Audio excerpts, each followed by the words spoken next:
Hello everyone, Tom with Capo Fetish. Today on the channel, we're going to talk about bands that skyrocketed with replacement singers, okay? I'm going to start off here with an obvious choice, AC/DC.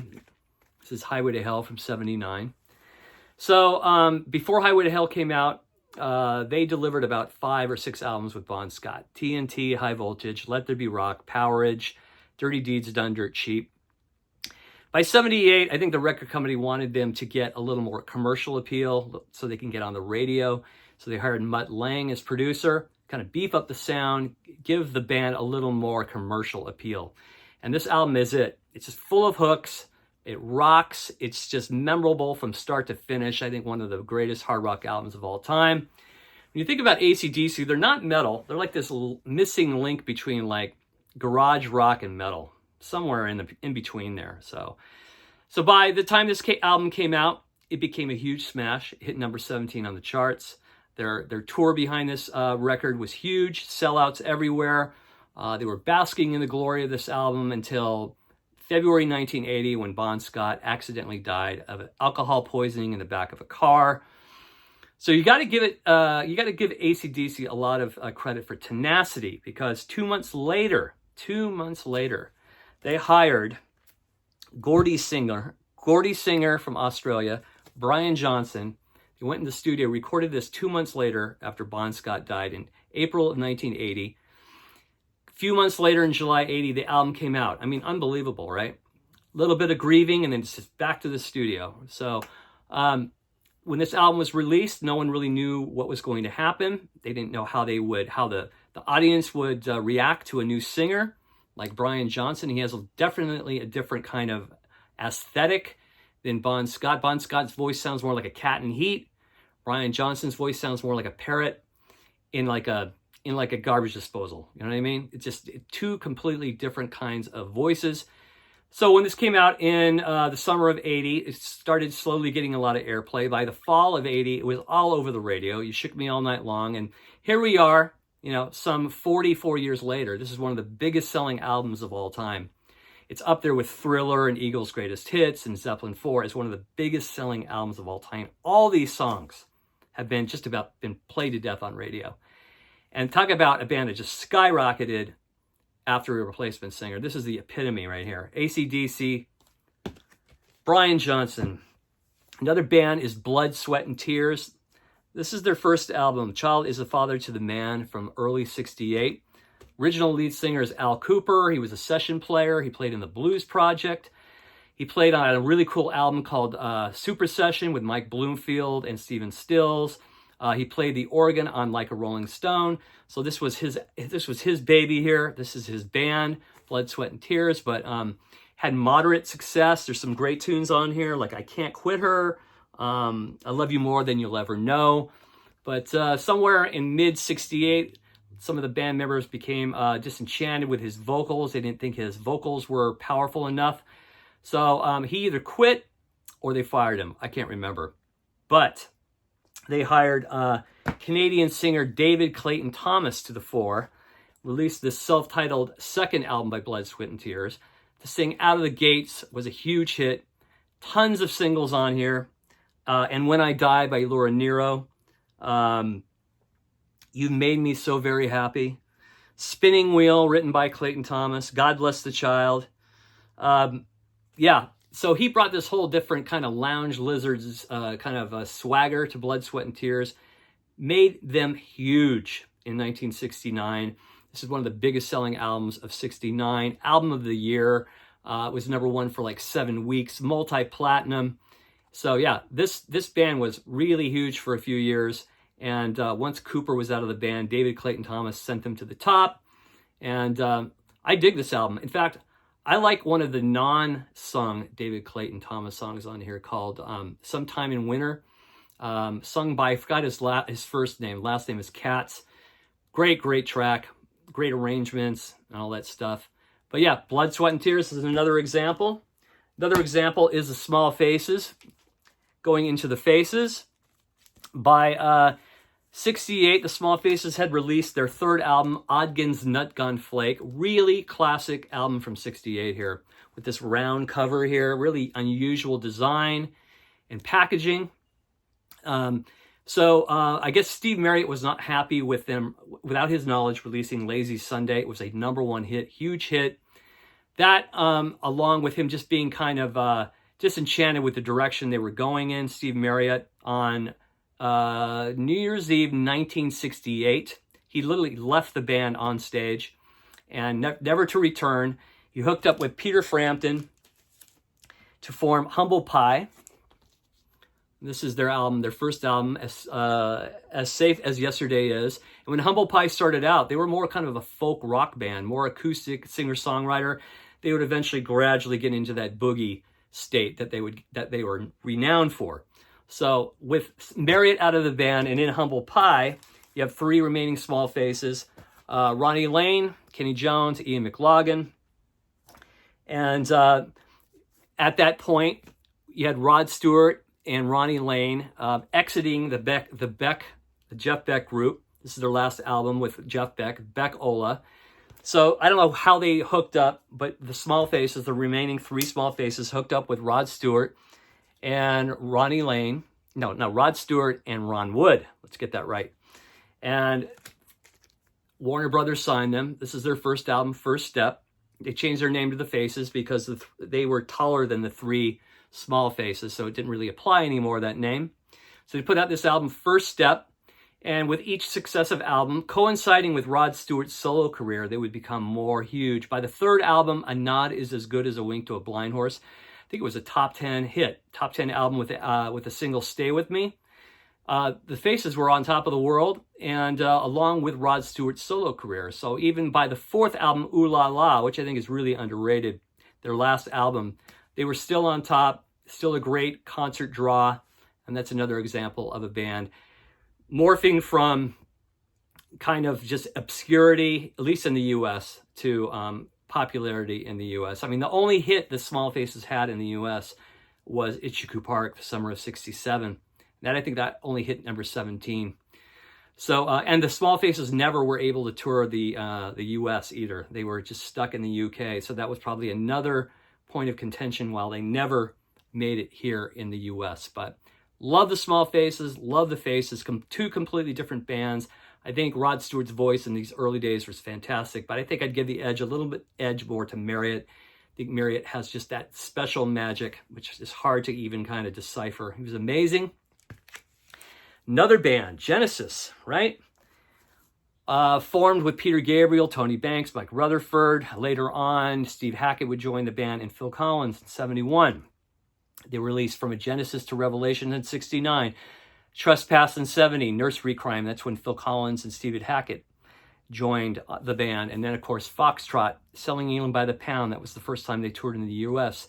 But by the last album, Lamb Lies Down on Broadway, Peter Gabriel had enough of tensions in the band. I think they felt like he was the only one being seen in the band with all his theatrics and costumes, and he began to feel a little insecure about it.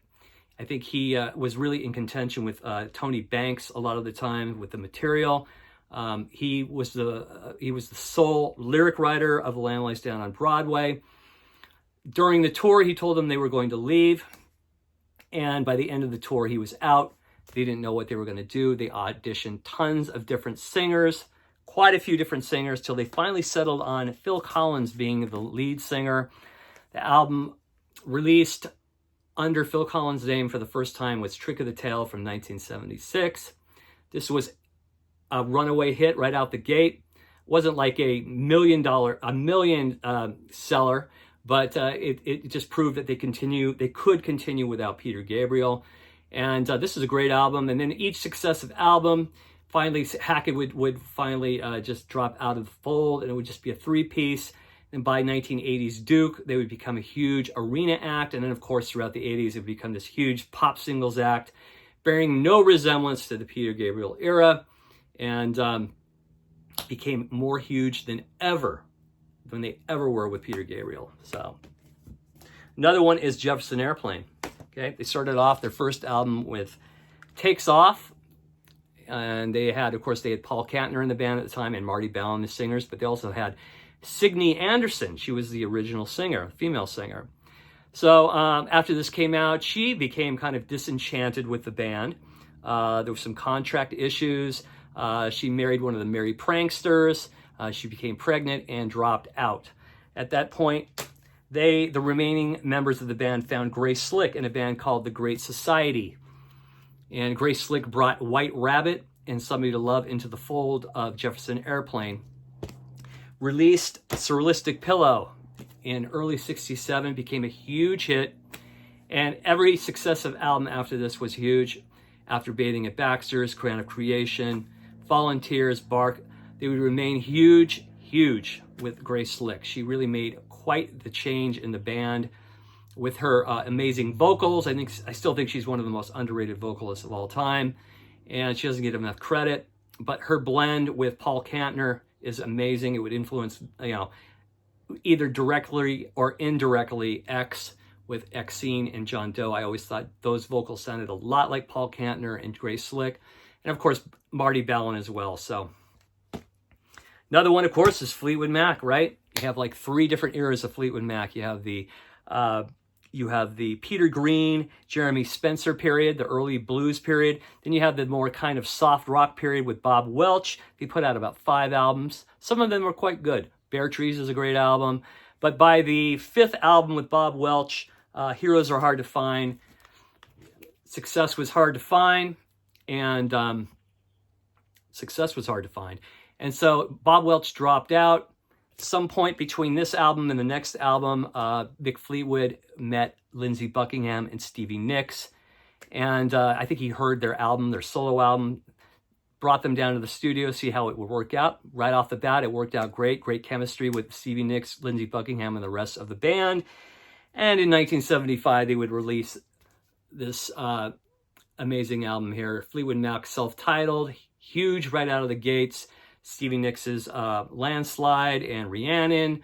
You've got Say You Love Me by Christy McVie. It's just a huge album. And I think a lot of it, too, is due to Lindsey Buckingham's songwriting, producing, and compositional skills, arranging skills.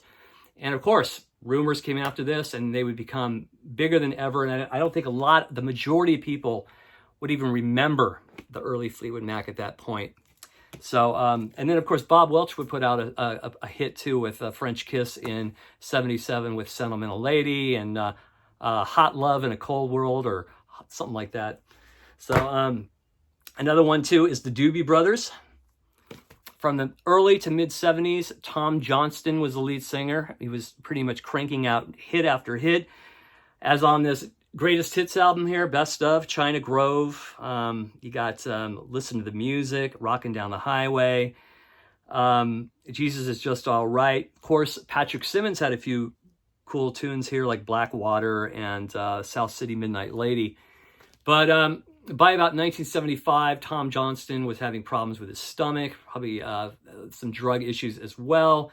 And they brought vocal session player Michael McDonald into the mix and released Taking It to the Streets. Huge album. They released another one after that called Living on the Fault Line.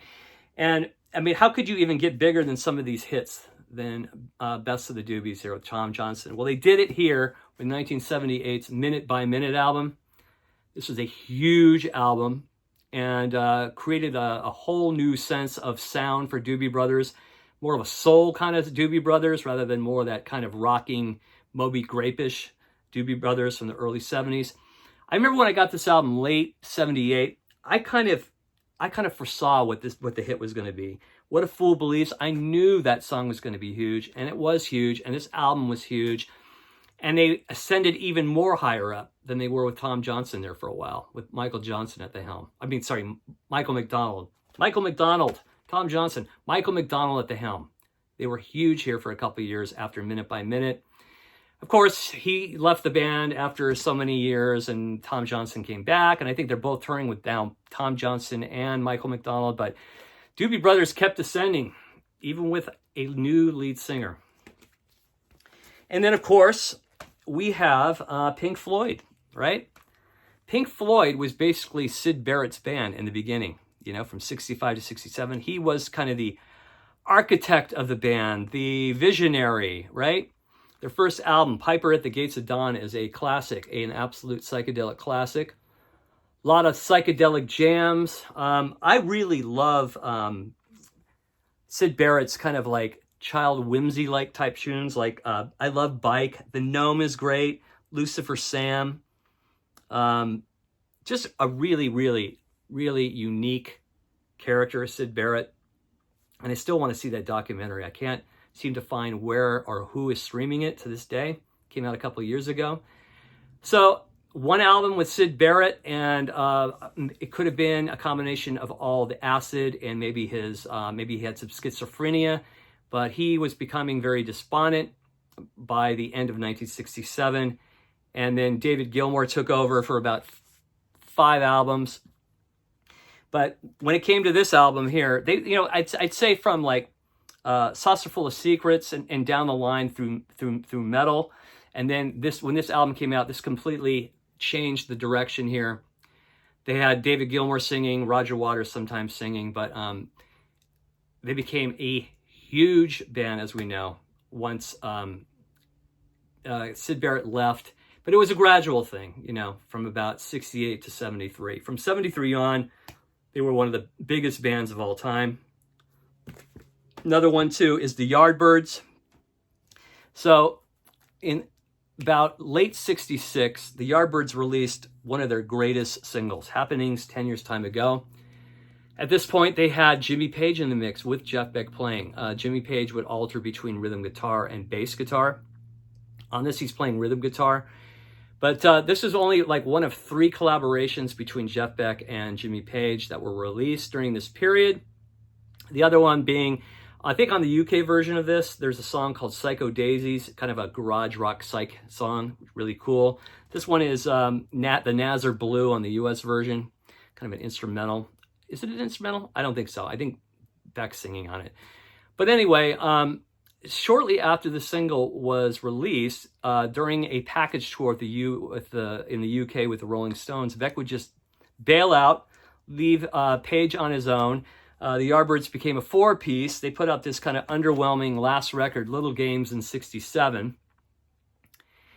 And I would say by about mid-68, each member was kind of just dropping out of the Yardbirds. Let's just say Keith Relf was gone, Chris Jaja, to the point where it was just Page at the helm. Page was reforming the new Yardbirds.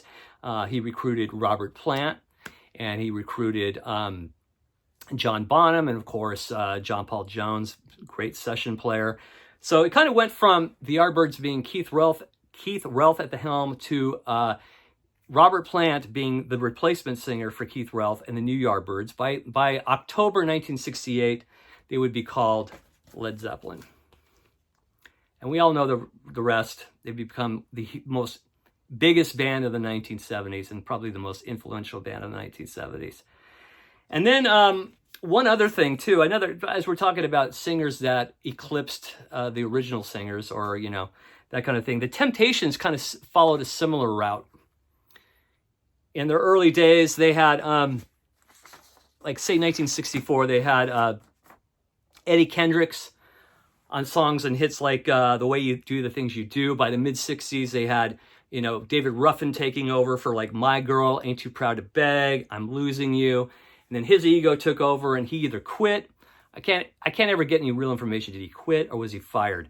And then Dennis Edwards took over in the late 60s, early 70s, and cranked out even more greater hits like I Can't Get Next to You, Cloud 9, Ball of Confusion, Papa Was a Rolling Stone. So that's just another example. The Temptations just kept rising and rising, getting better and better with more singers, you know, more replacement singers. So those are a few examples of replacement singers where bands skyrocketed after they joined. Do you have any to add to the mix? Let me know in the comment section. As always, thanks for watching. Please press subscribe if you dig the content. Take it easy, everybody. Bye.